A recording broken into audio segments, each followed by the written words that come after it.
We are back. Another episode of Therapy Without a Degree. You guys already know. Joe Fiucarino is in the house, in the studio. We got Zane here. Yo, Zane, why does it feel like, it feels like it's been a minute since we did an episode. It's been a minute. I've been ready. You've been ready. You've been locked in, man. Locked in, man. We got a very special guest in the building. What's up, bro? What's up, man? Introduce yourself, man. Introduce yourself to the people, to the world. My name is Mess. I'm Mr. 100 Summers on Instagram. I'm a hip-hop music artist, I guess, / a whole bunch of other things, you know what I mean? Creative overall entrepreneur? Yeah. Word. So the very first thing I want to ask you, before I want to ask you how was your weekend, what y'all been up to, but I got to know, how did 100 Summers come about? 2014, I did a song called 100 Summers. I dropped it on World Star Top Box, and I'm like a summery type of guy. Like, I love the summertime. I was born in August. And I just love the summer. I love the Caribbean, you know. Okay. So when I came up with that song, that name kind of like stuck with me, you know. That's hard. That's how that happened. So you said August, what, Leo or Virgo? I'm a Leo. Yeah, I'm a Leo. Word, Leo vibes. Yeah. Good shit. Yeah, he's a Gemini. I'm a Capricorn. All right, we got some of the signs up in the building. But yeah, I always wanted to know, man, because I was like, okay, 100 Summers. I was always curious about that. Like, yo, what's up, man? Did you have are you trying to get to 100 Summers out here? What's going on? I have this far-fetched plan, which I don't know if I would ever be able to fulfill it, but like my goal is to make enough albums where, like, if after I do pass away, I could release an album every summer till I reach like 100 summers. But ultimately, that's like my ultimate mastermind plan. But that's a lot of work. You know what I mean? Nah, you never know. That shit's hard because when I hear it, I think summer like summertime, but that could have been something completely different. That's why I wanted to ask. Like, that could have just been like, it's like. But think about it, right? You're only alive. Let's say you live to 100, right? That's kind of rare, right? But 100 summers doesn't even sound like a lot. You don't even get to make it to 100. You know what I mean? Right. I'm like at 37 summers right now, but shit goes like that. Yeah. You know what I mean? Hey, man, but the music is always going to live on, too. Yeah, word. So, speaking of summer, we here in the summer. What y'all been up to? Zane, you been outside, I see. Yes, sir. Yes, sir. I saw a little photo on Instagram. You on a rooftop somewhere? Yeah, it was my birthday. It was 2 weeks ago. Okay. 2 weeks ago. Happy birthday. Thank you, man. I appreciate Happy it. birthday, man. Yeah, it was dope. Rooftop. Shout out to the Concord Club. Okay. My cousin's the chef there. Oh, is he? Really? Yeah, Petey Martinez, yeah. Oh, shit, we got to pull up on him on that. Yeah, it's good food. He was on Gordon Ramsay, Hell's Kitchen. Oh, man, that must have been one hell of a movement. That's actually one of my spots. What? Like that, like the Concourse Club. That's like low key now one of my local little spots. I haven't gone, man. He's been telling me to go. Yeah, no, it's like when you go there, you feel like you're a spy in a movie. Like it's like on that espionage vibe and whatnot. Like, cause you're like, all right, you go in the elevator, you get out, you're like, this is not what I expected. Jackie, why you laughing? It is 1,000% true. It does feel like you're a spy in a movie. You're making me want to go now. Nah, listen. I feel like the ambassador at this point. I gotta pull up, especially that my cousin's the chef. Like, he's the executive chef. He's been telling me like, yo, you gotta pull up. Nah, yeah, it's funny because around here we don't have like too many spots like that. Yeah. You usually gotta go out to the city. You gotta go to Hudson County. But for like right here, yo, for like a little 5-minute drive, yeah. Well, it's close to here. Yeah, it's 5 minutes away. Shit, I might go right after this. Yeah, nah, it's they open until 11. Yeah, you might be able to catch a little something afterwards. Pull up with my cousin real quick. Yeah, nah, it's definitely a spot. So, what about you, man? What you been up to? How you been starting your summer? Are we officially in summer yet or no? I don't know. In New Jersey, it's summer. In New Jersey, it feels like we're still in fall, but everywhere else seems to be like going on schedule, you know? Word. Right. Yeah. But what you been up to, man? What you been doing? I saw you in Houston recently, right? Or I was in Austin. I was in Austin the week before yesterday. Last week I was in Colombia. I just got back from Colombia like a day and a half ago. How was that? It was cool. I went and got my teeth done. Oh shit, that's fine. Yo, I gotta go out there. You gotta have to Shit, send that over. Yeah, send us over that, give me the that addy. contact. You know what I'm saying? Change your life, bro. Bro, Or seriously. Nah, but how long you out there? I was out there for 5 days by myself in Medellin. Did you know anyone, right? Or like? Not really. You know, I was outside. I was just going to eat, you know. Over there, the guys are like girls, you know what I mean? Why is it that? Because, like, you know how guys hit on girls over here is like, but over there is more girls than guys, you feel me? Yeah, someone did tell me that. They said they went out there and they said, like, So the woman. I felt like a girl for the first time. Like, Right, they you be know, hitting like you that. up. I was like, God damn. Word. Let me go back in the room. not just Colombia, also in Finland too. Well, I ain't been to Finland, you know what I mean? They have this, like, there's so many women. They're like, yo, can y'all just come over here? They'll pay y'all. Shit. I was like, what a Crazy, time to be alive. How was the food out there? Did you try? Food was delicious. Now, man. did you get to like? Nah. I like- really ate. That's like one of the main things I did do is eat. Every day I was out eating. I was so like surprised how long the American dollar goes over there. Like I ate at a restaurant. They gave me, it was like a whole meal, and it came with like the soup, the entree, dessert, coffee, but it also came with a beer and a mojito. With tip included, it was $10. You like, ain't no way. Like, wait, what? Ain't Shit. no way. Bro, I was mind blown. Yo, that means I can He's get like- the teeth. That means, yo, if that's 10, Let me tell you I was something. mind blown. Bro. I was like, nah, this can't be right. yo, You that's know what I hard. mean? So Gonna live out a king out there. Nah, a lot might of be smart to buy some properties. You know what I mean? Right. Word, 100%. Are you into that? Are you into real estate at all? Yeah, absolutely. I'm into anything that makes money, bro. Word. Yeah. Legally, Let me get an air horn for that. 100%. Yeah, man. I try to do some studying for real estate as well to try to get into that. Actually, I'm gonna probably mention. Yeah, I learned some shit with real estate recently. Shit was fire. Word. But man, that's dope, man. I gotta go out there to Colombia and shit. You should, man. Yeah, I need a vacation. It'll be a good one for you, man. Yeah, I need myself a vacation. It'll be a good one. Maybe Zane, maybe we'll go. Maybe we'll do a guys trip out Just there. don't let it consume you. That's all. Oh yeah. It could be consuming. Third. Dan, Jackie's like, yo, what do you mean? You mean us? She's like, I gotta come out there us. too. Said us. We out. We out. Man, when I feel like I literally feel like we haven't done this pod in a while. We actually had some episodes already like pre-recorded. Nah, I've been on you, bro. 'Cause it's just I know it's good. Now I'm glad that we got locked in, bro. It's just that I actually took some time. I needed like mental health break too. yeah, everybody does, man. This Yeah. world's crazy right now. Going through some personal shit with family, dealing with that. That shit was a priority. And then I was just like, to be honest, I was really overwhelmed with work. I've been busting my ass. I've been out here grinding. So I just was like at a point this past spring. But actually the whole year up until very recently, I was fucking overwhelmed. So Yeah. it was and I usually don't get like that. I'm usually one of those Nah, but I'm a nut. You know what it is? We've learned to like condition ourselves to think that what we do is normal, but when you really think about how we live our life, is sometimes you gotta like disconnect from the phone. You gotta like really just plug back, go back into that old school way of like, yo, it's just this life right now is so consuming. It's crazy, bro. You gotta meditate. You gotta find like alone time, peace time, in order like to manage through the chaos. Because not even our parents had to manage through this type of chaos. You know what I mean? So, Word. What's tough, your though. like kind of conduit of kind of like just like finding your peace? I'm a popular loner. You know what I mean? So I know a lot of people, but I like being alone. Okay. I don't know if that makes sense. So I'm you the find same like a peaceful solitude. Like you find peace in solitude. Yeah, you gotta be by yourself to be able to map shit out. Sometimes I sit in my office for hours just staring at my calendar and staring at the same shit over and over again, whether it's bills, plans, or whatever it is, you know what I mean? Over and over again, because, only really really know the way that you're supposed to go, you know what I mean? And sometimes you gotta be at peace just to like hear or see, you know what I mean, where it is you want to go, you know what I mean? Word. Family especially, they tend to crowd your thoughts and put sometimes doubt in you and family mainly, you know what I mean? And you expect them to be the first ones to be there supportive, but it's not like that, you know what I mean? When you break in the cycle and you come, the gap between the generation of our family that were immigrants to us now is a huge gap. You know, I can never come into my house or talk to my grandmother, my aunt, and be like, yo, look, I did this today, this and that, because they don't understand. They would never understand. So I got to dumb myself down and have conversations with them that are like, oh, how's the weather? How do you feel? What did you eat today? And that's it. That's where the conversation stays. So who do I talk to when I'm stressed out, be an entrepreneur, put deals together, whatever the case may be?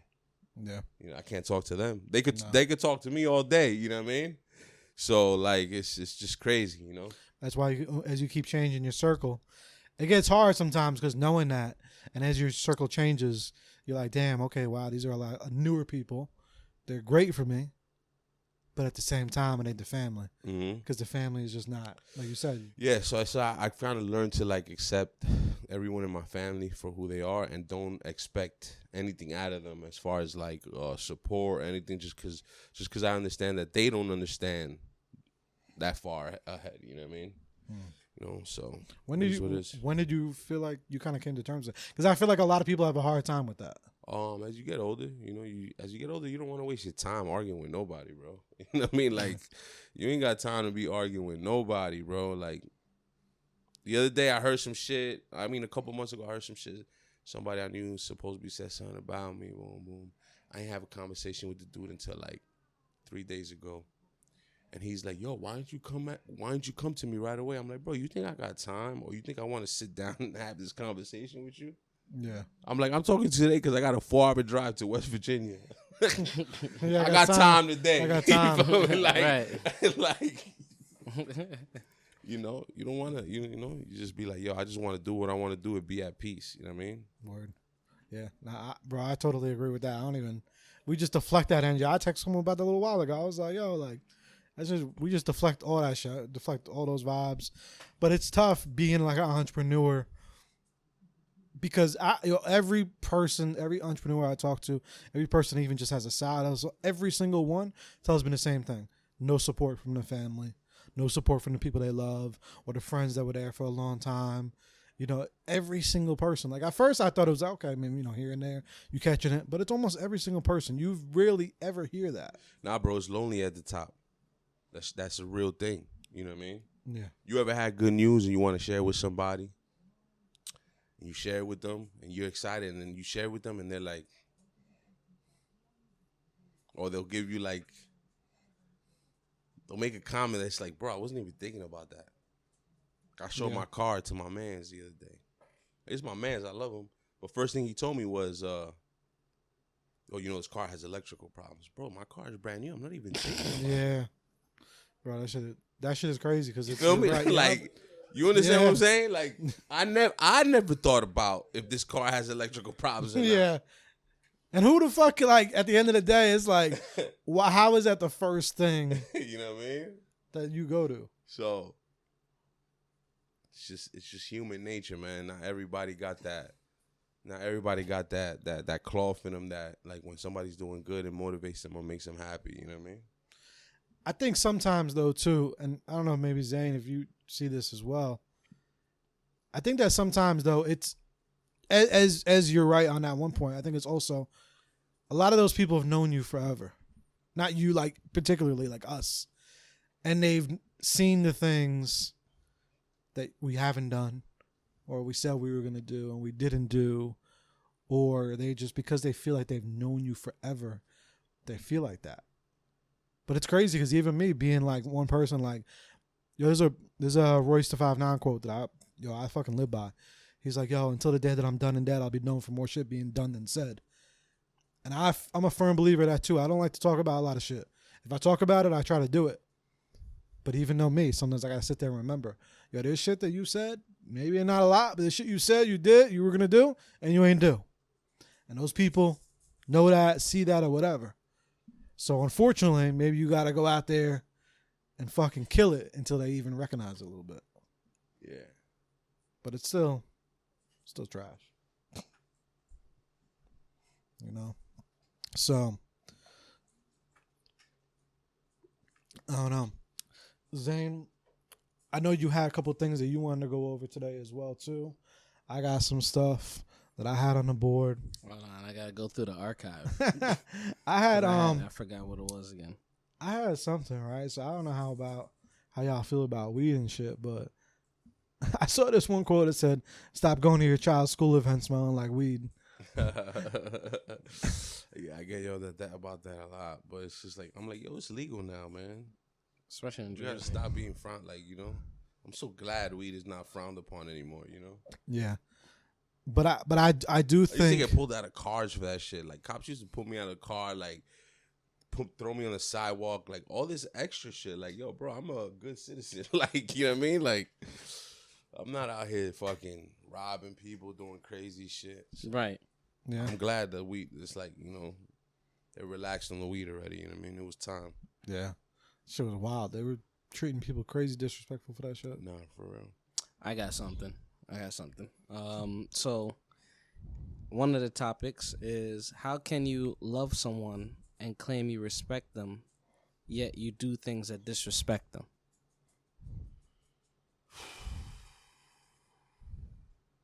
So at this point, you really kind of talking about people who they say they use the word, but they don't understand what it means. They misuse the word actually, saying, "Oh yeah, you know, I love you," but you know, and then they call it tough love and this and the third, but it's actually just plain old disrespectful. But how? What do you consider disrespect?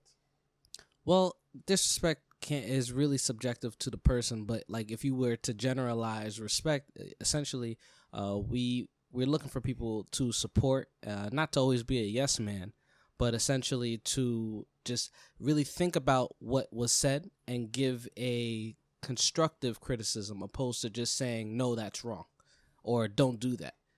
Give me a clear understanding of why you believe it's not a good idea, opposed to the idea that the person currently has that they're presenting to you. So instead of just shutting things down because they haven't succeeded in that.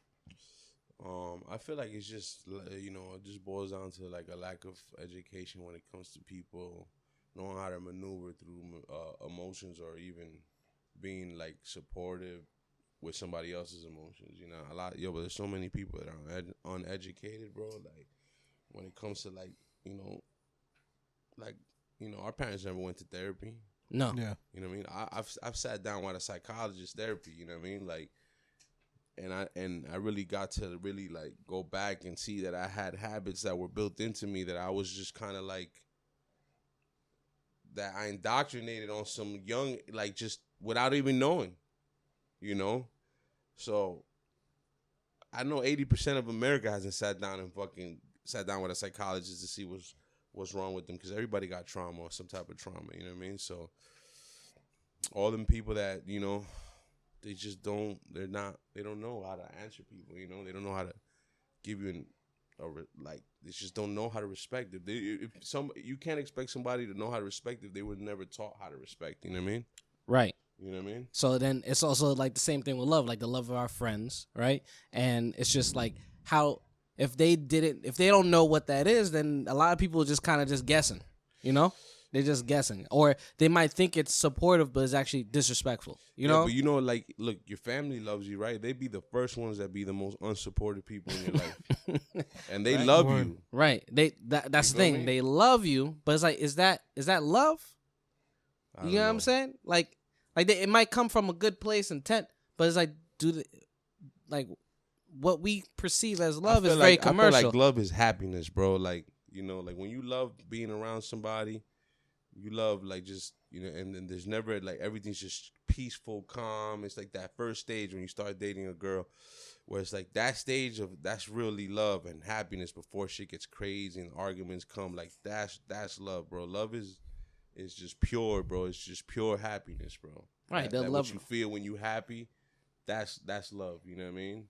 Right. I think a lot of people do get that word confused. They think, "Oh, I love you," but they don't really know what you got to know what love means. You know what it stands for. You know what I mean? Right. That's that same love. You support your friends and their careers, their endeavor, and being supportive of them. You know, they might be making a wrong decision because you might not have seen a success in it. Yeah, but being supportive, right, and being realistic are two different things. Like, you know, keep it real. Everybody wants to be a rapper now. You feel me? Like, everybody wants to do like certain type of things, and it's just like, you know, at first you gotta expect people to be like, man, like, are you serious? You know, you gotta really show people and prove to people, like, you know, I believe in you. You know, nobody really owes you anything, not even support, bro. Right. You know, and sometimes people be like, you know, I stop expecting support out of my friends and shit like that and my family, because it's just, it would ruin the relationship that I had with them as a friend or as a family member. You get me? So now I don't expect anything other than, yo, just be my friend, and yo, just be my mom, just, you know, just be my family member. Because at the end of the day, before you had ambitions and dreams, that's what they were anyways. Now, they don't gotta support your decision. You know what I mean? It's not really up to them to support your decision. They're not gonna make or break you. You know what I mean? Yeah. Like, you need the fans and the people to, like, support you, and that's what I focus on. You know what I mean?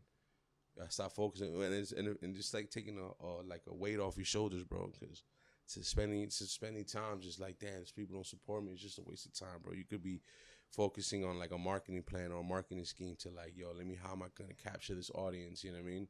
While you just dwelling on, like, damn, they don't support me or whatever the case may be. You know what I mean? Right. Just perspective. Yeah, 1000%. And I want to get back to like what you were saying about the whole like parents not going to therapy. I talk about that often. Like, it was crazy because it's like one generation, but it's so fucking different. Like, our parents literally and us, especially because of the internet. Like, well, that was the major opening for us, was the internet, because we just had books. Nobody wanted to go to the library. But now that you have easy access, especially through our phone, you don't have to literally go to the library, pull out a book, and remember that shit. Now you can just pull all the information. Not to say you don't need your parents, but if you want to find something out, you can find out. You know what I'm saying? I think that kind of broke that connection. It's like, I need to go to my parents if I need information that I can't get from the books. Now you can get it without going to them. Yeah. That divided a lot of things. But it could be useful, you know? Yeah. But that's why I feel is a problem. And I think too, at the end of the day, you realize like how limited a lot of them was. And I don't even want to say knowledge, but like, yo, we have access to so many different things now. We have so many different things. Our parents were like, they got here and they were like, all right, y'all figure it out. We got y'all to be born here. Yeah. We did our job. You know what I mean? You think if they had our technology, it would be a little different for us? We would probably be seeing what we raise our kids today. It gotta be. You know, definitely gotta be different. Like, you think we'd be more connected? Or you think it'll be distance and like, they're on the phone too much or whatnot, or they want to be an entrepreneur too? Like, I always thought about that. Like, if we were one generation later, like, how would we turn out? Yeah, like my son, basically, right? Right. Yeah. Yeah. Like, that's a good question. We gotta wait and see. Right? Yeah. Because I think now we're, like you said, with us when having kids, I think that's how you could tell. I think we are now more connected. People that have kids with their kids, parents are a lot more connected with their children than ever we were with our parents. Right. You know? Just a different time period. You know, like I play video games with my uncle, but he was the last of what you call it, on my mom's side, and he plays video games all the time. And we talk. That was like that, and I want to say that's like a 20-something year difference, but we still find a way. Yeah. You know what I'm saying? But like, you have to be willing to engage in the technology. Yeah, I mean, my aunt is I think she's 84, 85. And she be on WhatsApp, FaceTime, commenting on Instagram, commenting on Facebook. She's 85, bro. I love that shit though. When I see that, that's wild. I love that shit, especially when you see your aunts and like people texting or whatnot. You're like, wait, what? This is interesting. Shout out to my tia Katika, tia Gladys. She'll be watching this. She'll be on. Right. She would definitely be watching this. Yo. Comment I know this. she will. That's fire. See, I love that. I love that. Yo, some other people they be like, nah, like I got. And that's the problem, you Not know. at That's all. the problem with a lot of the older people. They think like, you know, they always gotta be no, this is tradition, this is how. But the truth of the matter is, man, you gotta stay with the young people always, man. The young people run everything. Right. You know, I don't ever want to fall behind. You know what I mean? Exactly. Teach me all the lingo. Teach me everything. Keep me up to date. You know what I mean? Word. Do you try to do that even like within like the music? Like now when you're creating music, do you try to ever cater to or think you know, obviously, my slang always expands. You know, like now I'll be saying "on God," and that's from this era, or I'll be like, now it's like, oh, not this, like or like not that. You know, so it's like whatever I feel is like hip. I'll tag it on to like what I'm already. You know what I mean? Word. How long you been doing music altogether? Since I was like 14, 15 years old. You know 14, 15? Yeah. What made you start? Man, I love hip hop, man. I love like just a beat, rapping, you know. Who'd you grow up listening to? Back in those days, I used to listen to a lot of underground rappers, you know, Cannabis, Nas, DMX, a lot of underground cats, you know. Word. X was my favorite. Yeah. Growing up, yeah, X is what got me into hip hop. Mm-hmm. So you saying you were listening to them, and you do think they inspired you to start getting into it? A lot of niggas in my neighborhood, they rap, you know what I mean? So when we all came up together rapping. So there was at least like another 8, 9 people, 10 people rapping in my neighborhood. We would always compete against each other, you know what I mean? In my neighborhood, I'm known for battling almost every rapper throughout high school, you know, like during lunchtime, after school, on some like 8 Mile shit, you know, before camera phones, before all that shit. Before that. Imagine we had camera phones back then. I wish I had that footage. That shit would have been great. Word. That would change everything. Word. That should have been fire. So you were doing what from 14, and then then you know, obviously I ain't really take it serious until I graduated high school, and I moved to Florida. And I went to Full Sail. I ain't really go to Full Sail. My mans was going to Full Sail. I took advantage and I moved to Orlando with him. In his room, we became roommates, and he was staying on campus with the rest of the students and everybody. So, like, I just took advantage. I ended up getting a job, like, across the street from the apartment, and it was work, and then just, you know, learning how to engineer. Sometimes I go to a class with him, you know what I mean? Sit in, like, you know what I mean? Back in the day, you could just sit in. Yeah, word, you know what I mean? But I was learning, and you know, I put the time to use while I was out there. Word. So you were working while you were doing that. Yeah, I always had a job, bro. Even until the pandemic, I always had a job. You know what I mean? The pandemic really just made me sit down and really just like I gotta go hard with the business. I already had my business running when the pandemic hit, but I also had a job, and I ain't really like how the pandemic sent everybody home. Like all these jobs sent people home, and they like, you know, they gave them 1 or 2 weeks pay, and then after that they were like, yo, figure it out.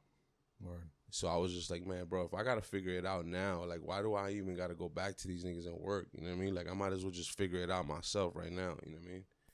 So that's what I did, and the pandemic was a blessing because the business grew, and you know, it's continuing to grow. Last year was a rough year, but this year's getting better. You know what I mean? Word. Because we're 3 years out already from the pandemic. Oh, yeah. So it's crazy, 3 years since that shit. yeah, word. What do you say to a lot of the artists too, and a lot of people, or even just entrepreneurs, maybe not just so artists, that they want to just quit and just do their shit, but not work? Because I like how you actually said a lot of people don't even want to mention.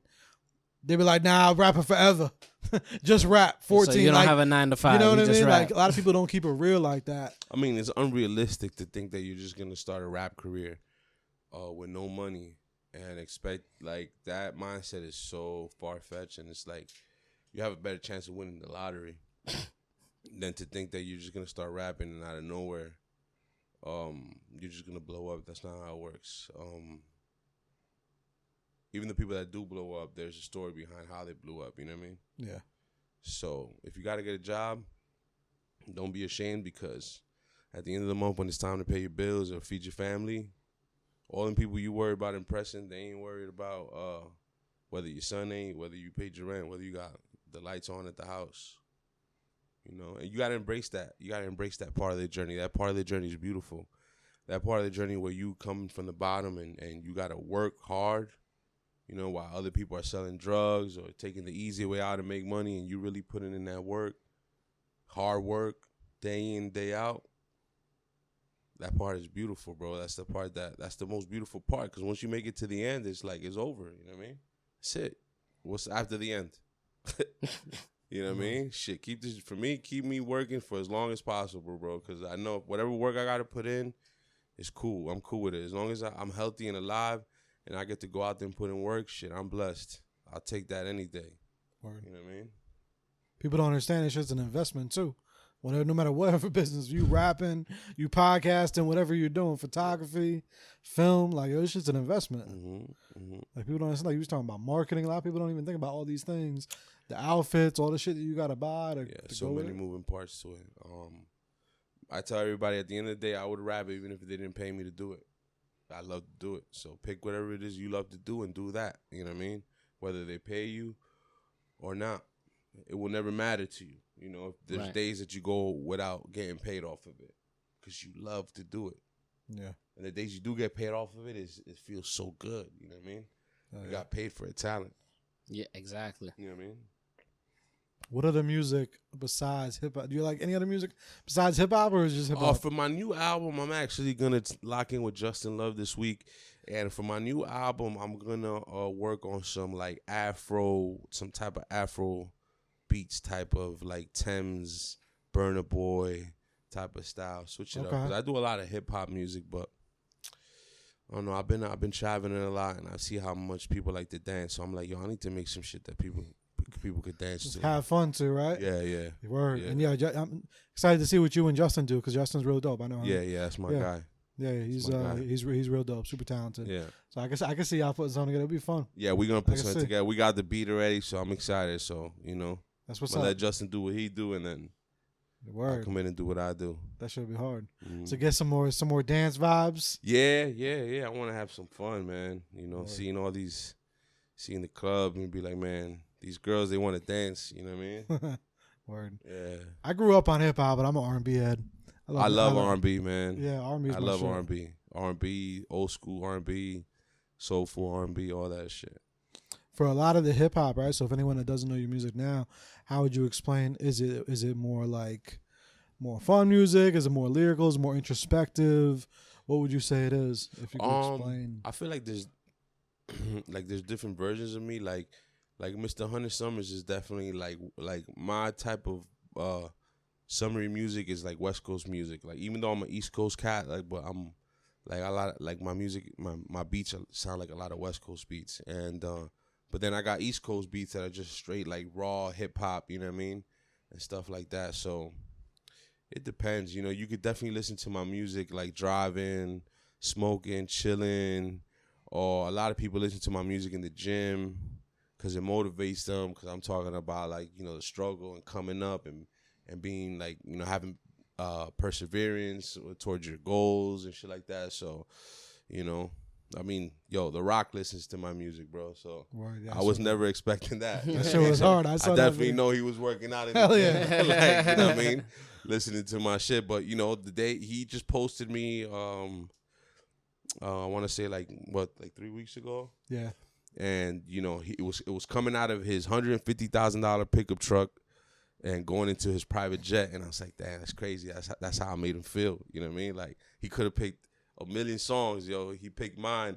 At the moment that he was coming out that truck and going into that private jet, that's how he felt, you know what I mean? So to get him lit and motivated. Yeah, so, it kind of lets me know how I make people feel, you know what I mean?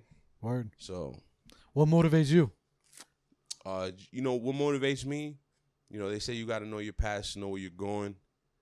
So what motivates me is the struggle of my ancestors, my mother, my father, my grandparents, leaving out of Cuba, and every day I think about them, and I always know, like, all right, boom, they took it this far now. So whenever I'm tired or anything, like, I always think about that, you know, for some reason. I don't know why, but, you know, I always think about their struggle. And I'm like, all right, you know, I don't got it as bad as them, so I got to, like, keep pushing, you know what I mean? keep moving the needle. Keep moving the needle. Mm-hmm. Zane, what about you, man? What do you think overall? I think a lot of times we lose sight in that. Like, what, for you to do what you do, what motivates you still to this day? To just keep moving? Yeah. Honestly, it's just I set a goal and then I try to just see if I can do it. Like, see how creative I can. How creative can I get to that goal? Because sometimes you'll say, you know, like, for example, I want to get to Japan. So what exactly do I need to do to get to Japan? So that means I need to start doing filming stuff, photography stuff, meeting this person, meeting that person. And it gets to the point where somebody might say, hey, yeah, I have a talent that's in Japan. We'll fly you out. And that's sometimes it's just not how I expected to get out there. You know, I did the All the Smoke podcast. So I was flown out to Hollywood to film them. They were doing like a little special podcast for Light, and I was able to be in the room. Now, granted, I didn't know who they were prior, but I was flown out there, and I wanted to go to Cali, but I didn't expect me going out to Cali like that. Yeah. You know, so sometimes I feel like if I just keep doing what I'm doing, there's more opportunities that are going to open up that's going to eventually take me where I need to be.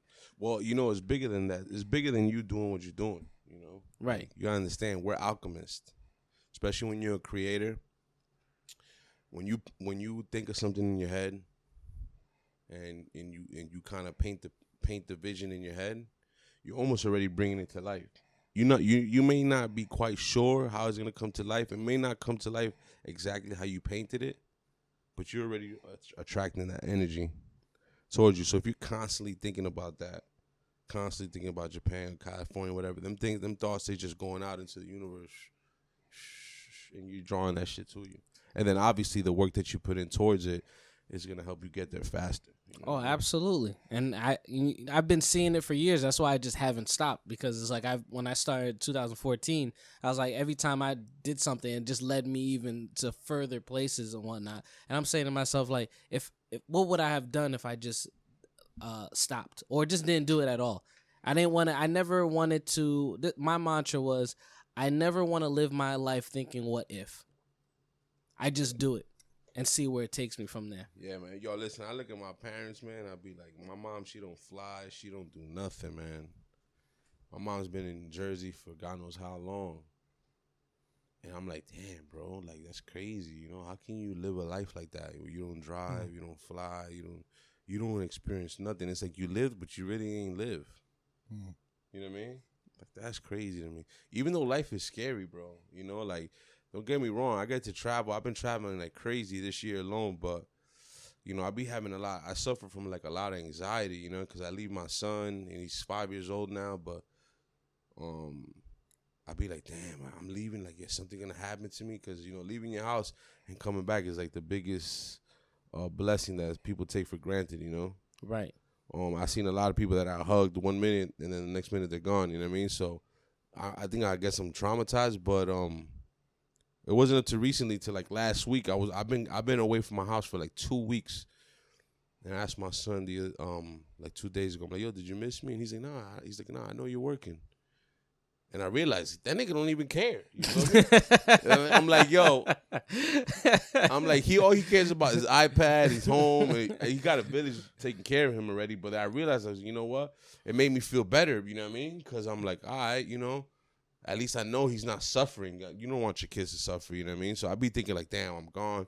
He said, no, but he don't care. As soon as he sees me, he said, yo, can you buy me Roblox? Or like, as long as I'm providing, you feel me? I think that's, you know, and I can make things happen for him. That's all he really cares about. It's normal. He's a kid, you know what I mean? But for me, it eases my anxiety knowing that that he's not suffering while I'm away. So I'm like, I bet I'm about to go hard. You feel me? Because he don't even know what's going on right now. You know what I mean? So it's like, right. Yeah, word. Yeah, it's because they're young still too. Yeah, so I was like, yo, we gotta go hard now. You know what I mean? So, but even if I think, even if they say that sometimes, I think they still. Nah, obviously, he still does, you know what I mean? But they just, sometimes they'll just. I got a good support system. You know, I got a village taking care of him. You know what I mean? Word. He's got his grandparents, multiple grandparents. You know, uncles and cousins, and so he's good. Word.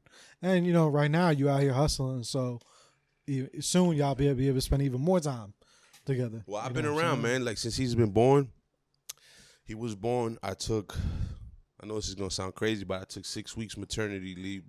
That the state of New Jersey gives you now. So any men who are having kids, and just know that the state will pay you up to I think 6 weeks of maternity leave, so you can spend time with your son or daughter whenever they're born. That's fine. Which in return is good because you get to like help the child's mother recover it, whether she had a C-section or regular birth. That postpartum stuff with women is a real thing. So I took 6 weeks off and throughout, my son's about to go to kindergarten next year. Past 3 years that he's been in pre-K, because I ain't put him into daycare till he was 2 years old. I've been taking him to school every day when I'm in town. I teach him how to pray in the morning. So I've been there, man, since the beginning. Oh yeah. Since when he was born, the doctor was like, "Yo, you want to stay here or you want to go with your son?" I left with my son. I was like, "Yeah, I'm gonna go," because he was just freshly born. So like the first voice he ever heard was mine. You know what I mean? So I've been blessed that I get to, my office is in my house. Other than when I do gotta leave my house, I gotta hit the road or whatever. That's the only time I'm really away from home. But when I'm home, bro, I'm home. You know what I mean? Yeah, you will. So like I'm a home. You know what I mean? So it's I feel like it's a blessing because I don't gotta go clock in for anybody. I could just work from my house. You know what I mean? What do you think? Because we are recording this right before Father's Day. For you being a father, what has that taught you? Man, it's the biggest blessing and the biggest responsibility a man can have. And I feel like I could fail in a million things in life, but if I fail in fatherhood, I feel like the biggest failure in life. You know what I mean? So fathers are so important, man. You know what I mean? Like mothers are so important too, but like a father is so important. And I feel like you see a lot of fathers pass away, or like a lot of fathers fade out the picture, and a father so is necessary throughout the years as the child's growing up, for boys and even more so for a woman too. I don't have any daughters, but I know if I had a daughter, it would probably be much different for me than how I live my life now. A boy is different. My son, I could be like, yo, take him with me to the mall. We dress the same, like the same sneakers. It's like almost like he's like my little brother, really. You know what I mean? Like, but a daughter is different. You got to watch how you speak to the mother. You got to watch how you speak to women. You got to carry yourself a certain way, and you kind of got to be that example for her, and show her the type of man she would eventually want to choose in the future, which is that's a difficult task. You know what I mean? Yeah. 100%. So, what about even with now entrepreneurship and business as well? Do you feel like it's pushed you even harder? Oh, I mean, yo, man, I was motivated before. Once I had my son, I don't know, that shit like unlocked a new level of motivation. You know what I mean? Just different. It's different when you see somebody who talks like you, does the same things you do, and you're like, man, how? It's possible. You know what I mean? Like, it's crazy, bro. Does he know what you do? Does he know you do music? Yo, it's funny, man. The other day, he's scrolling through YouTube, and he's watching a video of Commander Brown, the urban Detroit tactical survival trainer. Yeah. You seen him that he's go viral? He teaches survival tricks. He's gone viral a whole bunch of times. The one in Detroit? The one in Detroit. Oh, yeah, I know. Yeah. This is the dude that be like, this is how you should do it. Yes. Yeah, oh, that guy. Oh, Yes. Yo, actually, my road manager outside. Yeah. Can anybody grab him real quick? Thank you, bro. So my son is watching his videos on YouTube, And I'm like, what you know about that guy? And he was like, I'm like, I know him, right? I'm telling my son. He's like, no, you don't, Poppy. You don't know him. I'm like, yes, I do. So I FaceTime him. Yo, Commander Brown picks up in full uniform. I put him on the phone. My son loses his top. He's like,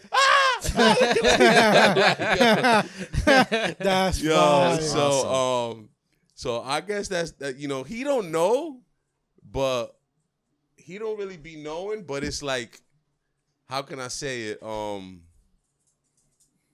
He gets to be around these cool people, and I guess he'll know later. You know what I mean? Right. Yeah. Like I'll be having him around rappers, or like I'll FaceTime Jadakiss and put him on the phone, and then I'll screenshot the FaceTime of like my son's face with Jadakiss, or like when any famous people that I put him around, and I just save it for him. You know what I mean? Yeah. So, my little one, she's 15 now, so now she gets it. When she was younger at times, she wouldn't.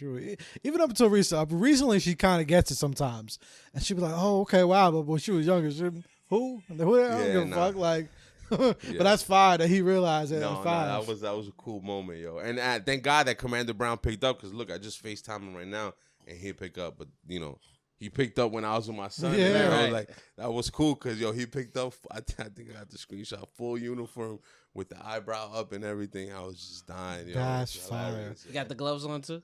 Yeah, he had the gloves on. Nah, yo, listen, he be in full uniform. Let me tell you, I went out to Detroit myself. Like before he was like right when he was getting hot, and I was one of the first people to go out there. By the way, to Detroit, I was like, I hit him up on the DM, and I was like, yo, can I pull up on you, man? I just want to pull up on you, see if it's real. Like, you know what I mean? And he's like, yeah, man, come through. But I thought it was him answering, but really it was his wife.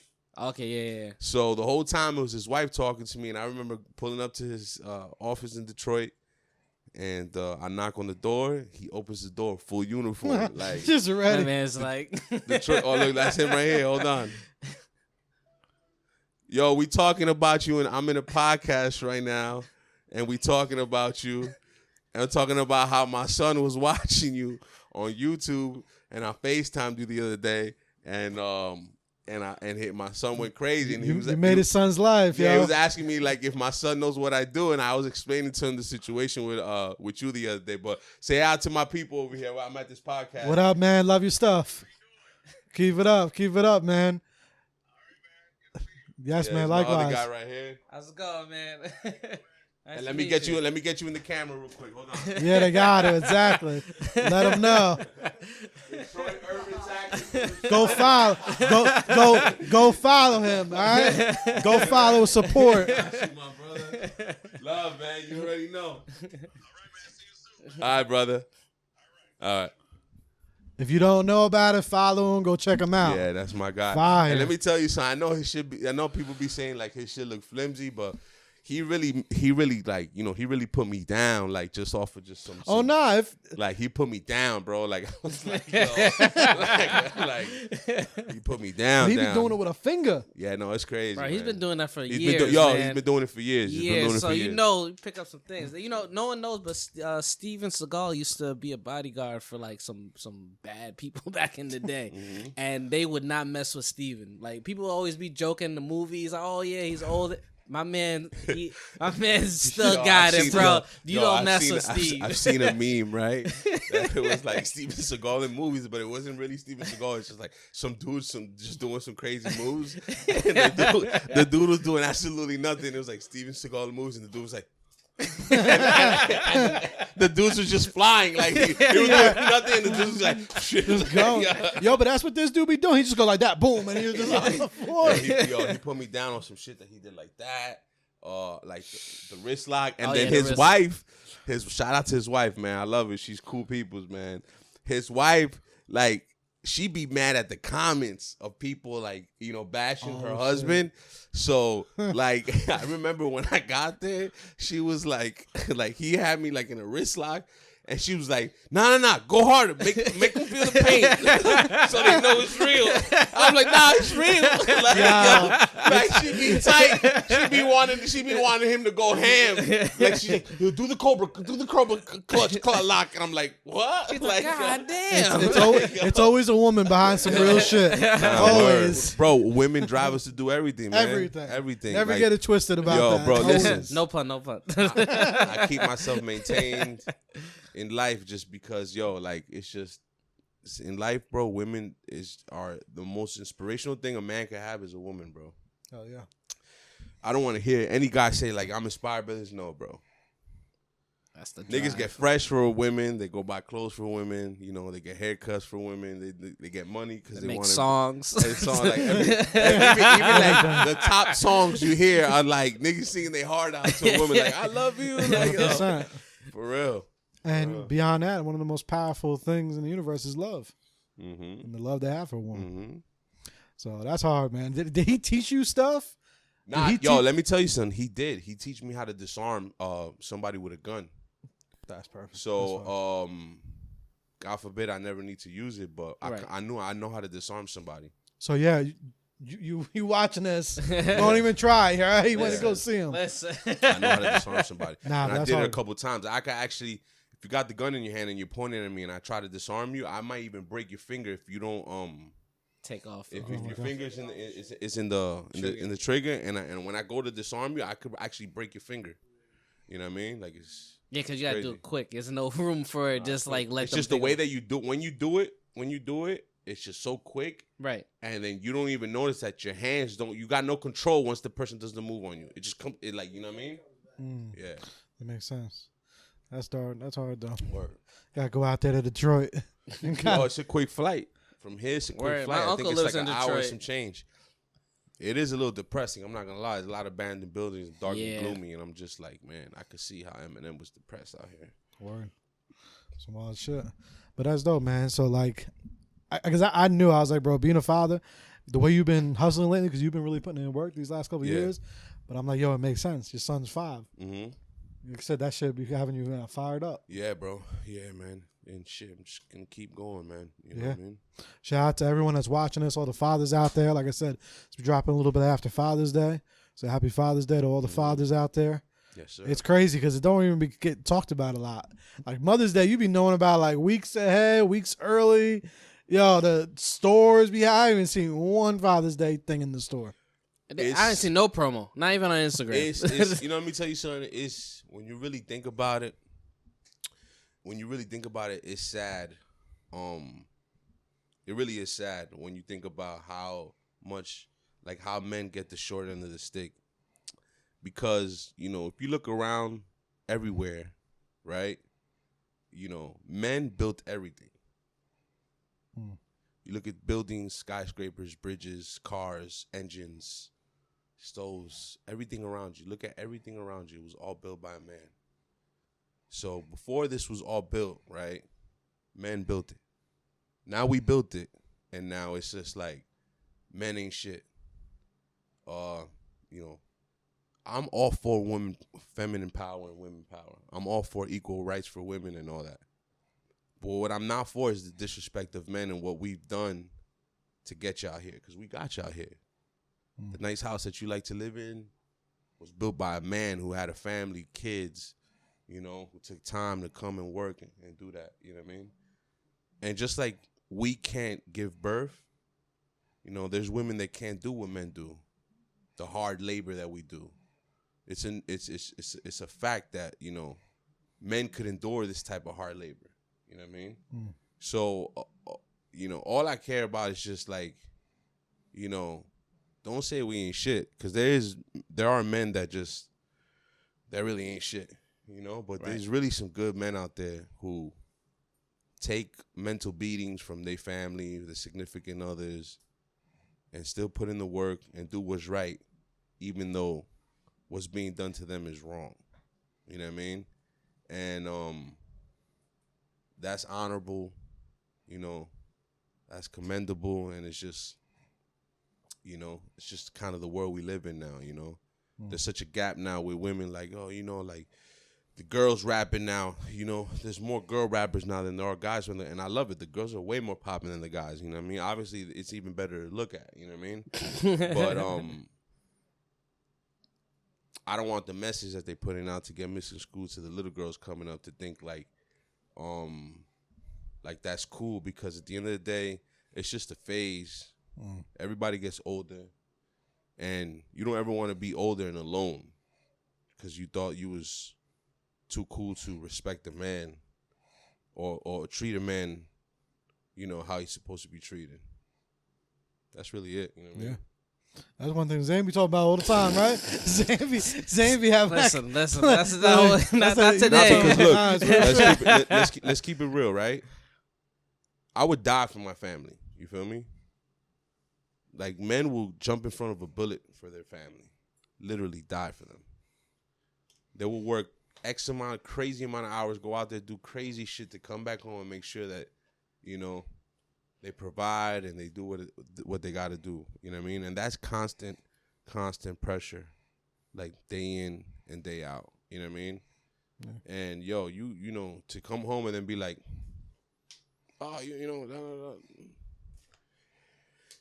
cause let's really talk about it. Like, you know, it's not like the women now are like my grandmother, you know, or my mom or my aunt, that they like, you know, you gotta understand. I grew up around women only, and you know, I wasn't allowed to pick up a when I finished eating at the table, I wasn't allowed to pick up the dish and take it to the dishwasher, because I was taught that that's not a man's job.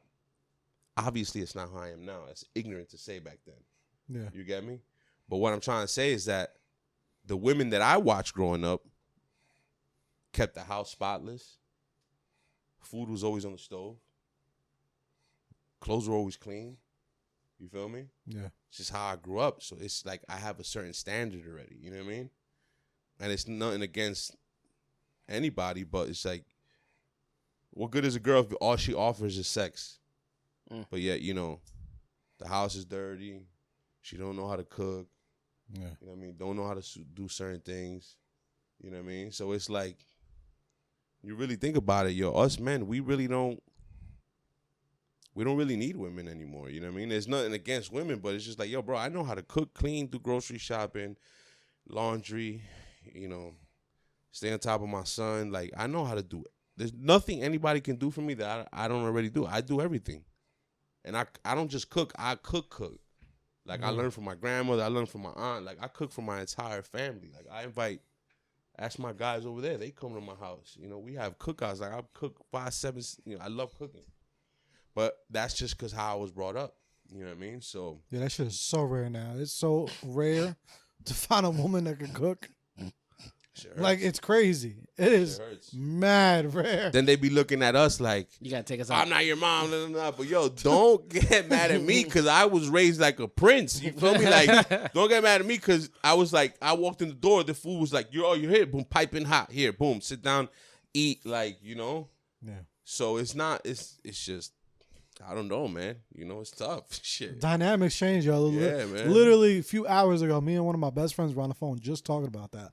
Like, yo, we don't know how the dynamics have just changed, yo. It's just insane. I got an answer for you. That's all I'm gonna say. What is it?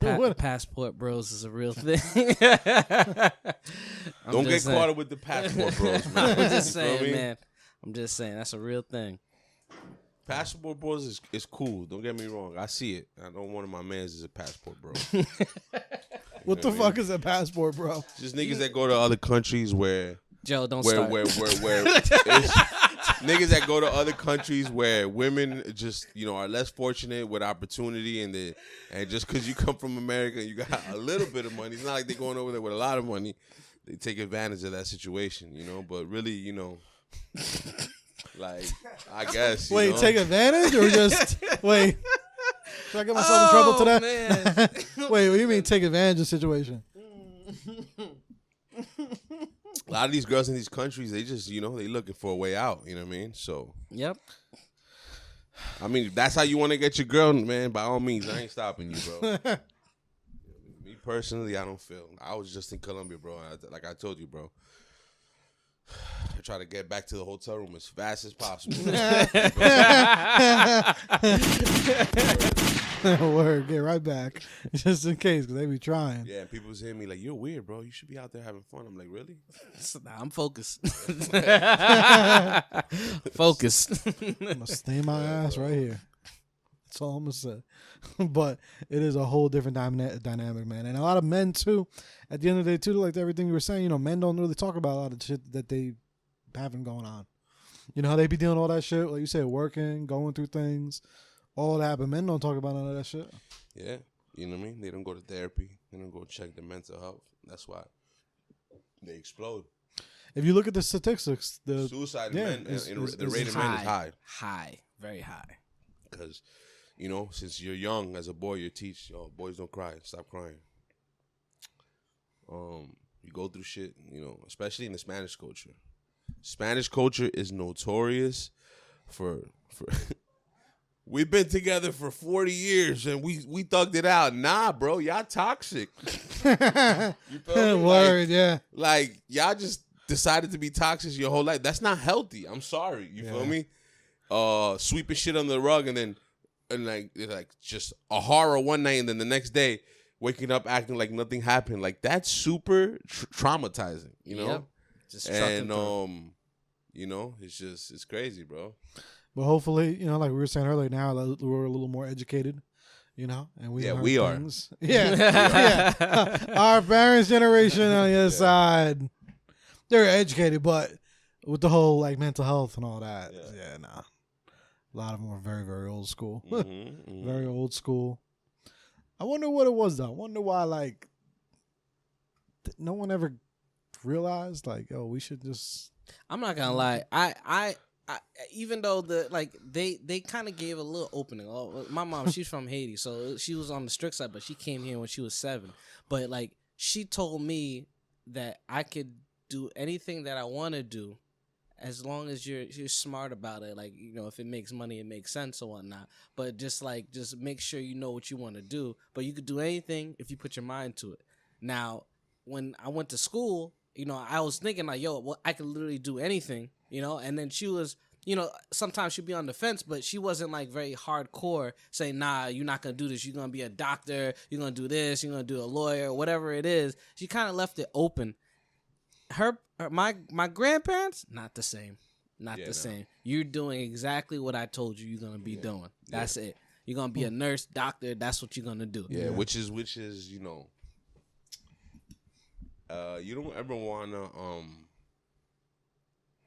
want to push your kids to do anything. You know what I mean? Even with my son, my dream would be for me to be, 50 years old and sitting courtside watching my son play basketball, because I know he's going to be tall. But right now, what it looks like my son likes to do, he likes to paint. He spends the whole day painting. So it's like, as I've told him a million times, practice your jump shot, right? Even though he's 5, I put him in basketball camp early before he's even of age because of the people I know. But I don't see him picking up basketball. I see that he loves art. You know what I mean? So I'm just like, all right, fuck it. I'll push him to do art. And I think that's the difference between our parents and us now. It's just like our parents are like, no, you got to be this, you got to be that. And the truth of the matter is, bro, my family looks at me and I have way more bills than everybody. And they wonder how I come up with the money every month. And I just do it off my phone and Instagram. Yeah, just doing shit you love. You know what I mean? And they don't understand it. To them, they're like, oh, you're not working hard. I'm like, all right. To you, I'm not working hard. You know what I mean? Because to you, working hard is me physically sweating and bleeding and doing that. But I work smarter than y'all did. Talk about it. This is a conversation that they be like, they don't want to be mad brutal with my family, bro. I swear to God, I'd be mad brutal, bro. Because I'm to the point where I'm just like, I'm fed up with the ignorance. And I'm like, y'all can't be this ignorant. I'm sorry. The times have changed, you know what I mean? I do everything with this. This is literally, you do everything with this device right here. You know what I mean? A lot of people just won't get it. Even people still our generation don't get it. I have one of my close friends doing the same thing. They're like, he used to be a hard worker. Out there all the time in the streets, hard worker, up until very recently. And now he did the same, switched 360, and it's like, they're going crazy. And it's like, oh. Yeah, Can't get mad if someone works bro, smarter. you can't even find people that could go work right now at jobs, bro. Because people got a taste of that independence, and they're like, I can Uber and go home. I can DoorDash. I can Instacart. Yeah. And I have to deal with nobody. And the money will come right to my phone. Fuck you, job. Yeah. You'll replace me in a second anyway. Absolutely. So that's what's happening. I- It's not like there's factories Yeah. here, right? That No. shit finished, right? Everything's getting made in China anyways. Right? It's not. There was a point in time where you could come to this country, right? Come work 2-3 jobs and get ahead, right? Even if you worked in a factory, because everything was made in the USA. People don't realize how important that phrase is, and how that made in China just hurts our economy so bad, bro. I would much rather still have those factories out here pumping, because New Jersey was one of the biggest industrial states in the country. You know what I mean? As soon as they took that out, that's it. Yeah, mad jobs. Done. Now it's like, now we're pushing immigrants away. Like, no, you can't, it's too much. You know what I mean? But before, we couldn't get enough. Yo, let's go, everybody. Right. Get you a job right now working in a factory. Build the whole country. People forget, man. You feel me? Yeah. It's crazy. Yeah, they're taking away that regular job. Actually, before we close out, I wanted to mention, I don't know if y'all saw that one post about the girl, the Home Depot. Did any of y'all see it? What happened? You saw it, Javi? No, it was just a girl. She was good looking, and she put up a picture Oh yeah. of herself in the Home Depot uniform. And she was too like, "Oh, too pretty. Someone commented and said, "Oh, you too pretty to be working there." But then she embraced I have good benefits. I like my job and all that type of shit, whatever. But I just got to me to thinking like, yo, there's a lot of people though that a lot of people are not working those regular jobs no more, and they're all want to be on the phone. But I think eventually it's gonna kind of even itself out a little bit, because I think there's entrepreneurship and having a business and being a rapper, being a photographer, filmmaker, doing That anything. shit is hard, bro. It is. That's what eventually If I could have people picked gonna something realize else to do, I think I would have picked being in the military. I would have loved to be like a Navy SEAL, or like in the Marines and like a special ops, like maybe taking down Osama bin Laden. I would have loved to be a part of that. You know what I mean? Word. I just love that like level of clearance and stuff like that. But man, being a rapper is hard, man. The only reason I even got this far is I haven't given up. You know what I mean? But there's definitely been times where I've been like, man, was this the right choice? You know what I mean? But, The Rock ain't post me until like 3-4 weeks ago, bro. Word. And I never knew he was my fan. He's been listening to me since 2019. Oh wow. That's when that album came out. Yeah, you just never know who the fuck is rocking with you. So imagine if I would have gave up. Exactly. That's You know why what I I be thinking, I'm like, what if I'm like all these years, like what if I Giving up is so easy, man. So you know what I easy, mean? man. Anybody could give up. It's so much harder to stay in the fight, man. Yep. It's hard. This shit is no joke. I be telling people all the time. A lot of people now that come to me, I coach entrepreneurs, and a lot of times I'm like, yo, you sure you want to do this? Like, you sure? Because this shit is hard. Everyone thinks it's easy. you lose a lot of friends? Yeah, like, You yo, this lose shit a lot is. of friends. I work constantly. I don't work no 40 hours a week. I'm fucking working probably 70, 80 hours a week. Like, I'm always doing this shit. Mm-hmm. So I tell most people, I'm like, yo, depends, man. I'll be for you. But the beauty of it is that when you do work 7, like, I work among the same amount of hours, but it don't feel like work to me. You know what I mean? Oh, yeah, life. 100%. Yeah. And then, people hate. They see you making money, but you're making money in a happy way, and it's just like, You know how much they're like, blood, sweat, tears that got to this like, happiness? They always yeah, gonna. word. They They always, don't see. They always gonna They hate. never saw that. They never saw that part because they, when you're at the bottom coming up, nobody's around you, bro. Everybody comes around after. 100%. Man, and it's cool. You gotta learn not to take it personal. It's just the way it is. Exactly. You know what I mean? It's part of it. Look at The Rock, how he got, he came up. Yo, and I think that's why The Rock really fucks with my music, bro. Right. He You be, feel he me? be I believing in people. really feel like that's why he fucks with my music, cause like I really talk about coming from the bottom, literally. That's my whole theme of music. Is like, but I flip it in like a witty, kind of like cocky, sarcastic way. The song he posted was when I was coming from the bottom. I used to hustle all night, until the money was right, and I ain't never had a problem. I never had a problem in terms of getting it right. I knew my ambition was life. Something I came from the bottom. You know what I mean? Like that's what he posted. You know what I mean? And that's just me saying like, yo, like I never was ashamed to work. You know what I mean? Like I said in one of my songs, in the basement with a master plan never made me feel like half a man. You know what I mean? And it's just me basically saying like, I'm at the bottom, I'm broke, but I got a master plan. You feel me? Right. And even though I'm at the bottom, I'm broke, I don't feel like half a man just because I don't got the things you got. You know, I got gold inside of me. I just got to polish it and bring it out. You know what I mean? Yep. Pressure makes diamonds. That's yo. bars. That's when you drop a bomb over. Get the gunshots off of that. You already know. I don't know. It's real shit, though. You gotta just keep it up. And that's it. Nah, you for can't real. fucking stop. And anyone out there listening to this shit, like, yo, if you feel like you really, really do love that shit, you gotta just continue that shit. And shit ain't gonna happen in a With year. anything Shit ain't in gonna life, happen in with 2 years. anything. Anything. It don't gotta be rapping. It don't gotta be. It could be anything. You could do anything. Painting, whatever it is. Whatever it is you choose to do, make sure you love it and stick with it, because it's your gift, and in time God will show you why it was your gift. You know what I mean? Word. It's real shit, man. Word. Any projects that you could speak about that are coming out soon? Yeah, I just signed one album deal with a small independent label in Texas called Hooli Nation. And I just started working on that project now.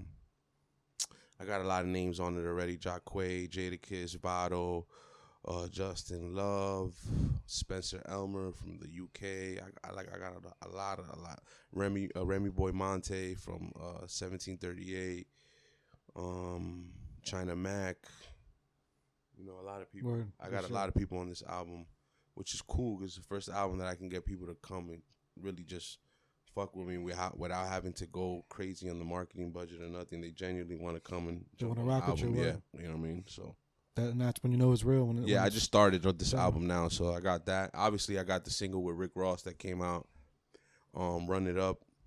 More than likely, that song's gonna be on the album, and that was the first single I released off the project. You know, I got songs with Jadakiss too. You know, Jadakiss, Nori, Ross.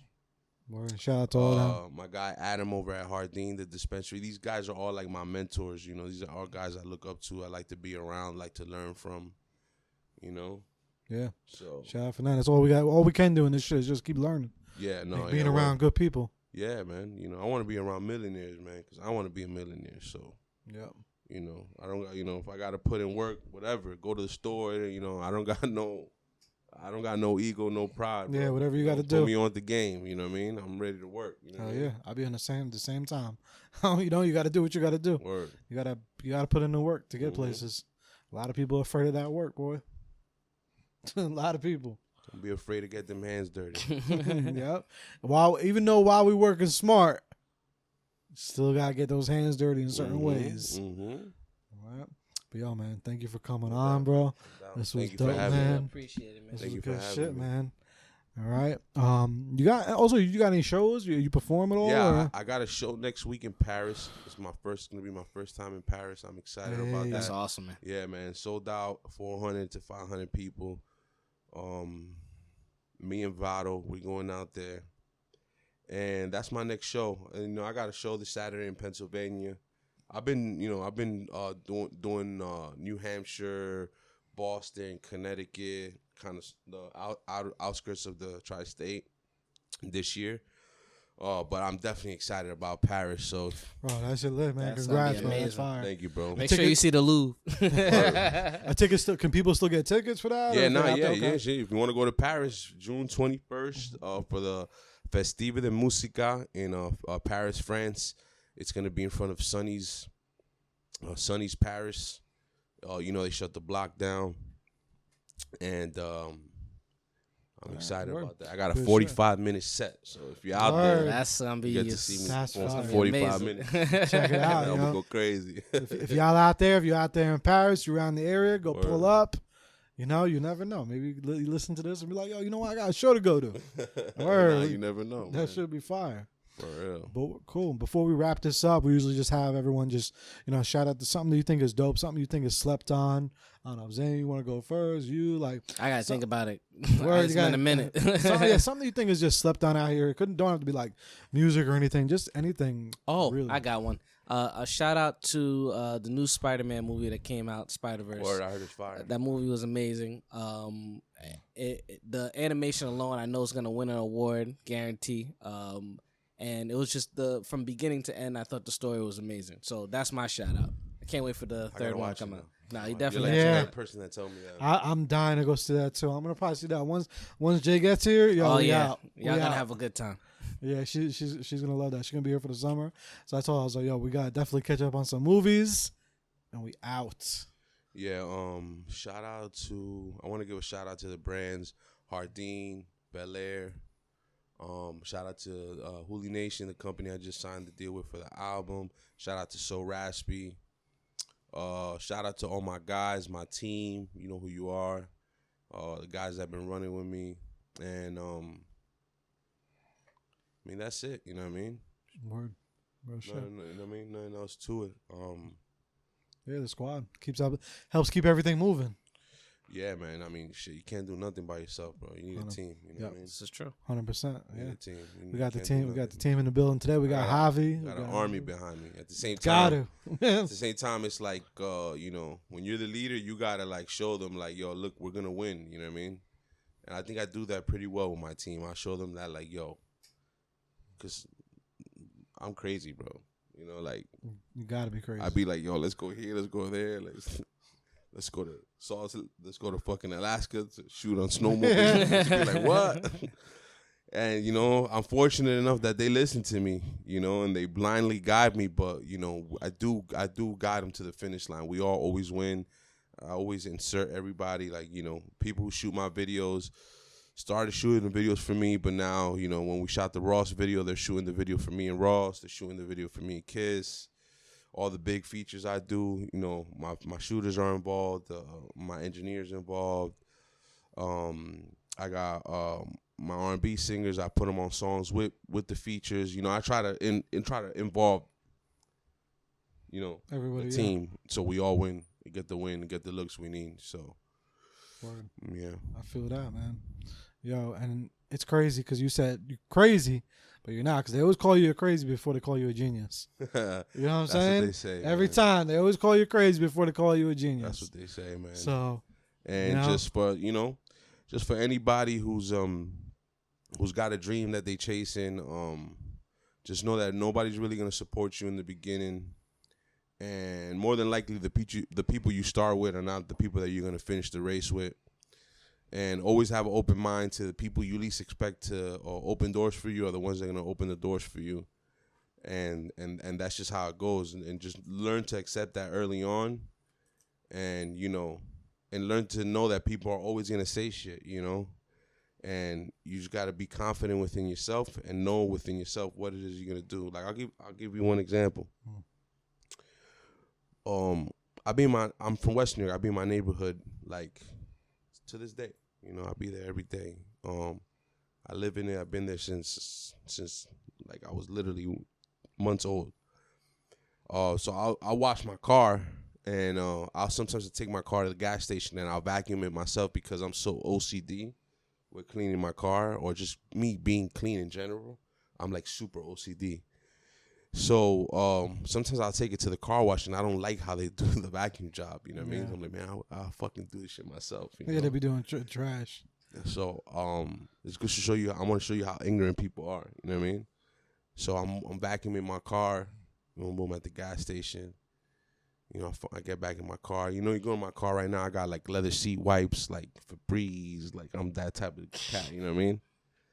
And I see a DM from like a fake page, right? And the person tells me, I don't know who the person was, obviously, but the DM said, you always claiming that you got money and you a baller, yet you vacuuming your car at the gas station.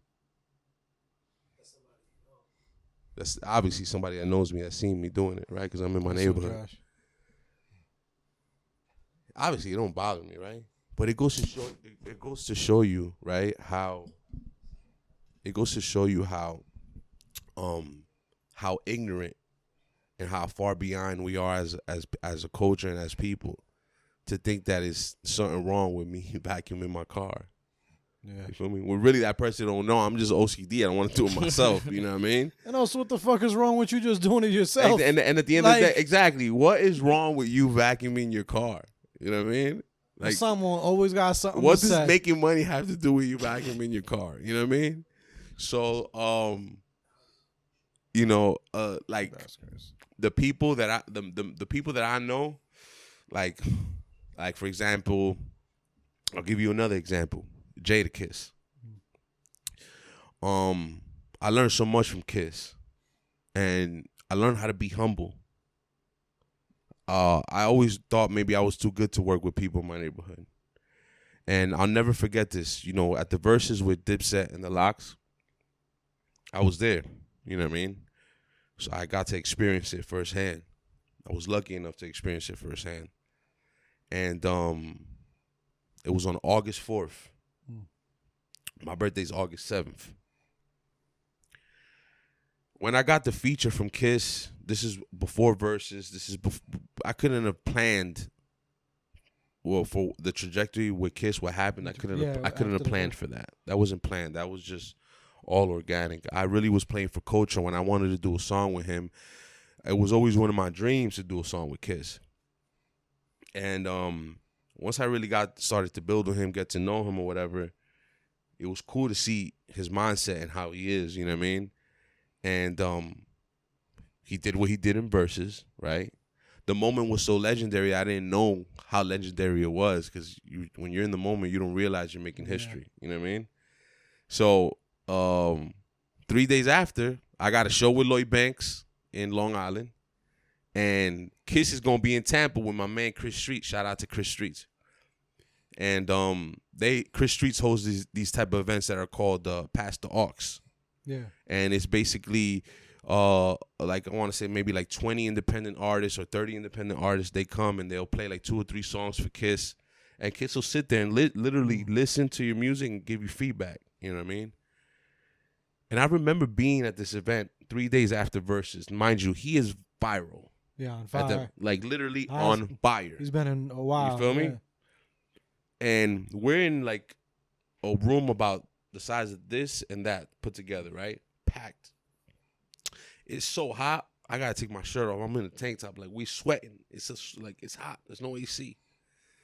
And for 3 hours, Kiss sat there and listened to every single artist that came through and paid for a slot to show him music. You know what I mean?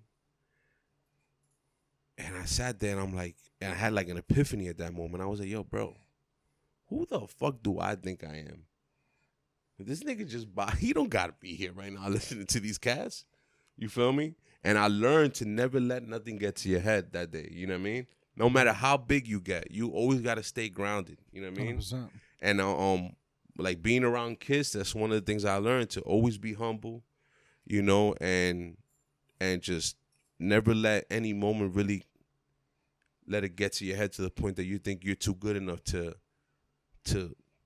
work with the people or be with the people. You know what I mean? Yeah. So that's one of the things I learned from Kiss. So when I seen you know, that message in the DM about me vacuuming my car, and just goes to show you, these are the type of things that I deal with. And back to like anybody coming up, you just got to know that these things are going to come your way. And if you believe in what you're doing, tunnel vision, and you know, F what anybody got to say. Because you could have never told me 10 years ago that today I would have been sitting here talking to you. I got a song with Rick Ross. I got a song with Jadakiss. I got a song with Vado. I got a song with Fred the Godson. I got songs with some of the top lyricists in the game. And, you know, you couldn't tell me this 10 years ago because it wasn't really realistic. You know what I mean? Right. So you don't know. And even just up to a couple weeks ago, The Rock posted me. Let's talk about that. All right, you know, maybe the songs are reachable because I was my rapper, and eventually I would have reached out to work with these artists. But you couldn't tell me 10 years ago that The Rock was gonna post my song hopping out of a dually truck into a private jet. But that's that persistence. But you never know what the universe is working while you're working and pitching out.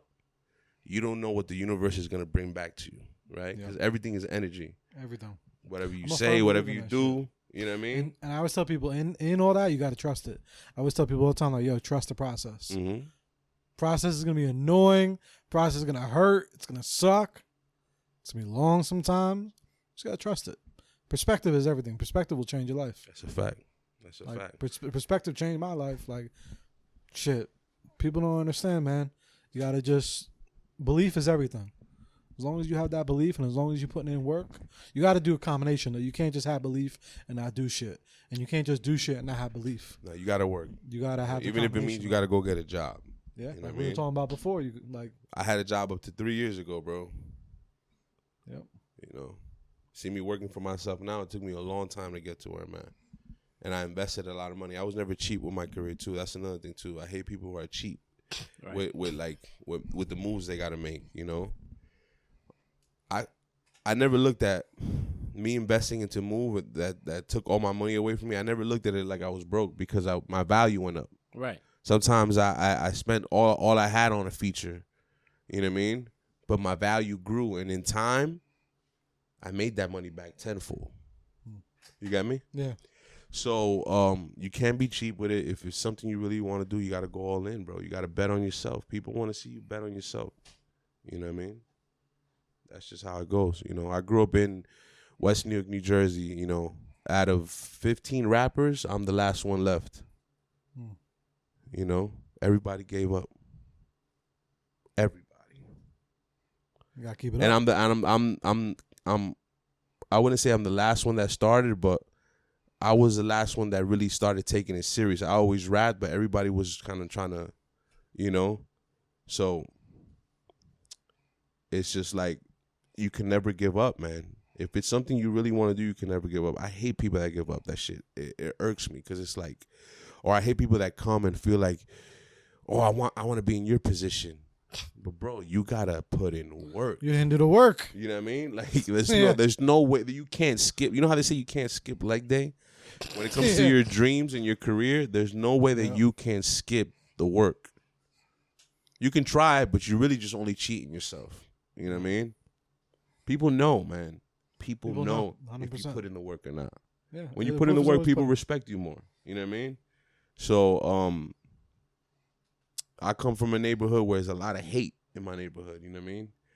Because I've never felt the need that I need to please anybody or, you know, if especially in my neighborhood, like mainly I have this energy from my neighborhood mainly. Not really outside. I could say outside of my neighborhood I have this energy, but for my neighborhood, especially the niggas that I came up with, I be on some nigga, you ain't on my time, fuck you, you know? Especially for my neighborhood, because it's just like the people you grew up with mostly are the ones that always have something negative to say about you. It's just because they know you and they grew up with you, they have this sense of entitlement. You know what I mean?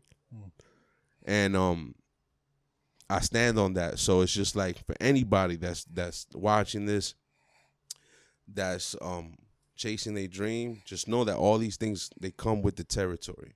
If you don't want to deal with it, go work for somebody, clock in. And you don't got to be a boss. You don't got to be an entrepreneur. You can just go work and live a normal life. Sometimes I wish I did that, you know, just get a salary job and I don't got to deal with all this, you know what I mean? But it's not my calling, you know what I mean? It's not what I'm good at, you know what I mean? Really what you want to do. I could never sit in an office. I'm too impatient. I just, you know what I mean? Like, it drives me nuts, you know what I mean? So that's it, man. That's all it is to it. You got to keep doing what you do. Yeah, word, man. That's it, man. Gotta keep doing what you do. Thank you for having me, though. I appreciate y'all. For real, man. Therapy without a degree, man. Yes, sir. And thank you for sharing those stories, man, too, because those are super, super valuable, bro. There's a lot of shit that people really wouldn't even talk about the vacuum in the car or being with Kiss. Like, those are real shit that people really go through. Yeah, no, people need to hear these things so they know, you know what I Humility. mean? So they know, you know what I mean? So they know, you know what I mean? Yep. You know, Ross is another one, too, like, you know. Ross is another one, bro. Like like I'll give you anybody who hasn't read Ross's book. He has a book. What's the last book he put out? Memoirs of, I don't know. It's the last book that he's wearing almost like the tiger sweater. Anyways, I bought the book. I read it, and in the book he talks about how he bought Holyfield's estate in Atlanta, which is now the Promised Land. Word. And it talks about how Holyfield had to give up the estate because it's just the expenses swallowed him. And one of the main things that swallowed Holyfield on expenses was the landscaping bill, because he was paying people to come land. Ross's house is crazy, bro. Like you need like I went to the first car show and I was like, I'm not going to the second one unless I have a golf cart to ride around the fucking estate. Because bro, I was tired. You know what I mean? The sun beaming in Atlanta, like it's crazy. You know what I mean? But Ross is a genius because he was like he looked at what Holyfield did wrong when he took over the estate. There was like a landscaping bill that was like left over that was almost like for like $500,000. You know what I mean? Yeah. So Ross was like, "Yo, fuck this. I'm gonna buy my own tractors and I'm gonna mow my own lawn." You know what I mean? Yep. And I know in the long term I'm gonna save money. You know what I mean? Now obviously he still don't mow his lawn. Like he'll get like one of his peoples to mow his lawn or whatever the case may be. But during the pandemic when everything was shut down, he was really mowing his lawn, right? And to the point that he just started posting John Deere, you know, and I knowing Ross, I know he'll probably turn that into some type of ambassador contract or something, you know what I mean? Always good But business. if Ross, who's a multimillionaire, could mow his lawn, bro, who are you to think that you can't mow your lawn or vacuum your lawn? You understand what I'm saying? So people think they hot shit. People need to stop thinking that they're too good to do things, or they're too good to put in work, or they're to be a good human. Yeah. Just be a good human. It goes back to the pandemic, right? The pandemic was a big was a lesson teacher, right? Because who were the most important people during the pandemic? It's the people that we look over on a daily basis. The people that work in the supermarkets, the people that deliver your food from the pizzeria, right? The people at the hospital, right? But when the pandemic hit, them delivery boys and the people in the supermarket and the people in the hospital were the most important people on earth. Yep. Shit, you had to pay to know somebody to work in the supermarket to get in because it was so packed. Like, you know, and then you saw like, shit, money don't matter, bro. Because when it came down to survival, right, it just really like human basic instinct. It goes to show you that everybody is the same, bro. Everybody's equal. Everybody's important, from the guy that's working in the supermarket to the doctor to, you know, you gotta stay grounded, man. You know what I mean? 100%. So you can never let this shit jade you ever.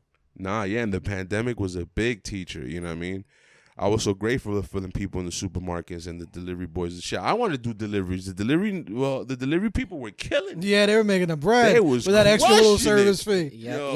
Yes, I was. Yo, they was crushing it. Yes, He's like, I was doing that. Yo, it was I making was. like $2,500 a week. I was like, yes, Lord, and it was funny because I was still doing it, but I was like on and off. But they actually capped it where no one could just go on there and become like a driver or anything like that. Like if you were on it before they did the pandemic, you were safe. I'm like, oh, are you serious right now? Yeah. I just said, oh, that was a wrap. And I saw how much money like they were tacking on. I was like, all right, time to deliver some food. Yeah, bro. Goes to show you, bro, and how important people were vital to the survival of the pandemic, bro.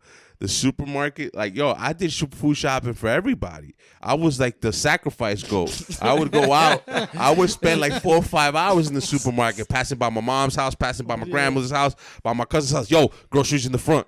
Groceries in the front. I wouldn't even go into the house. You know what I mean? Just drop it off. Yeah, and you know, obviously I'm a hood nigga, so it's like, you know, survival is my thing. So when the pandemic happened, I was like, strap the house up with cameras, get the fucking, I got a generator. Like I went crazy. Yo, I filled up the fridge for 3 months. It's so real. Everybody in my family was looking at me like I was crazy because I was hip to the pandemic before it was even coming. So like a month before, I knew the shit was gonna hit. I'm paying attention. You know what I mean? So I start going crazy. Everybody looking at me like I'm crazy in the house. Why are you buying so many cameras? I'm installing cameras. Was it you that bought all the toilet paper? Nah. I'm just fucking with you. Nah. Yo, I bought a generator, and then I bought like 3-4 months worth of food and stocked the shit out of my house. And I took all my money out the bank. You were ready. And You were everybody's, ready. you're gonna take your money out the bank? Yeah, Yeah, I'm gonna put it under the mattress. Word. I feel Sure that. enough, the pandemic hit. The lines for the supermarket are crazy. I don't gotta go to the supermarket. I'm stocked. He's like, I'm I was stocked for assuming. 4 months. Electricity goes out. I'm good. I got gasoline over here on the roof, and I got fucking a generator that'll light the whole crib up. The whole crib, everything ready. What about the banks? The banks were closed. Everything was drive-through. What about the lines to go take money out the ATM? Got a point, yeah. I was ready, bro. You gotta stay ready. Nah, I was ready, You bro. gotta stay ready. I was. Let me tell you something. I was crazy when I was doing it, but when after the pandemic hit, Didn't I tell you wasn't before? crazy no more. What I tell you about 20 minutes ago. They always call you crazy before they call you a genius. Yeah, I wasn't crazy no more, and that's a fact. So Always. you know, I love that. Whoa. What you say? What you guys say over there? She looking at me like, nah. She's like, I know some crazy people, yo. They're not a genius. Just give them some time, all right? Just give them some time. Word. So, but yeah, man. I mean, crazy times we're living in right now, man, Joe. You know, so Word. anytime I wake up and I do this, I'm happy. I'm blessed. You know what I mean? Yeah. I woke up, bro. I got air in my lungs. Yeah. I'm healthy. Shit, I went to the doctors in the beginning of January. They did blood work. They told me I'm healthy. I feel like I'm rich. Just go out there and get Hell it. yeah, you know what I mean? man. I feel So- that, bro.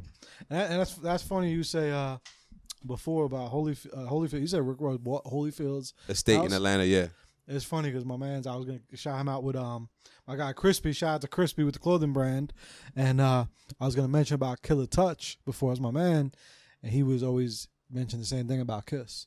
That Kiss very very humble, very very down to earth. Oh, for real? Yeah, Killer Touch. Killer Touch, isn't he from He lives in Miami. but isn't he from Wu-Tang? He's none of the Locks DJ. Oh, you know what? You're right.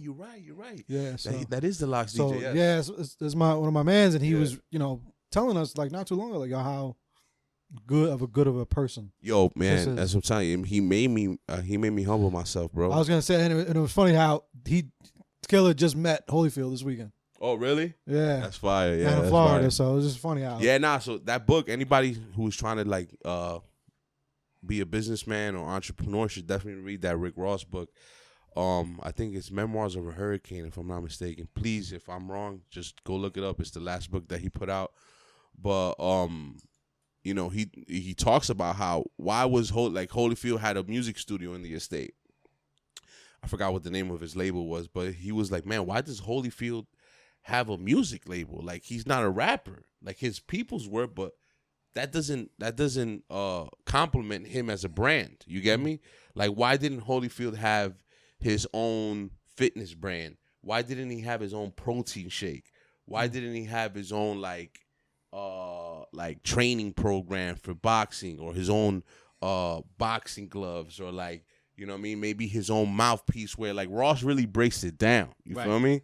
And he's right. You feel me? So it's you look at what Ross has done since he put that book out, what he's done with the estate now with the car shows, and how he's managed to how Ross has managed to use the estate to rent it out for movies and do a car show once a year, and that's gonna generate money. All that, the estate is paying for itself. You can't knock that man. Yeah. You understand what I'm saying? And that those are big bills that you got to keep up with. What he has the biggest swimming pool in North America, like the biggest. You know what I mean? So just imagine the maintenance on the pool alone, right? So he's found a way to monetize it and learn from Holyfield's mistakes, where same things doesn't happen to him. So I commend to my the big guy Ross. That's my guy, and these are the people I try to watch and learn from. You know what I mean? of course. Eventually strive to get to their level too. You know what I mean? You got to like. He's not afraid to be. A lot of people are very one dimensional, and a lot of times He was just washing cars at Diddy's house yeah. because he got a new car soap. It's called Slippery Soap. And he's like, yo, he went over there and he's like, yo, I'm gonna wash he's washing Diddy's mom's car, Young Miami's car himself. doing whatever you got to do bro. to Like, make it yo, work. the hustle don't Yeah. stop. I don't know if you think that you make money and yo, that's it, I made money, so, but that's not, bro. Nope. That's not how it you works. still got bills to pay. Yeah, you gotta work, bro. And even when you think you work hard, man, you ain't work hard enough. You better keep working, man. 100%, For real. man. Yo, this was dope. No bro. doubt, man. Thank you for coming through. Thank you, man. This No was doubt. lit, man. All right, y'all. Another episode, Therapy Without a Degree. Make sure you tap in. Go listen to the music. Go listen to more podcast episodes. You already know. Everything. Thank you for everyone coming through. We got Javi in the building over here on the camera. You already know. We got the JTM squad back there as well. Future podcaster. JTM in the building. Yes, you already know. Taking notes like a sponge. Yeah, you already know. And we got Mr. I Am Zane Studios. Let's go. Yes, sir. Oh. And yo, stay tuned because me and Zane got some short films coming. We're getting back to it. It's been a little over a year since we dropped the therapy series. Right. So we had a meeting the other day and we were talking. We were like, yo, we back. You ready? You ready, Jackie? Commander Brown texted me and he told me to tell you guys, remember, intelligent options increase survivability. Look at that. We out on that.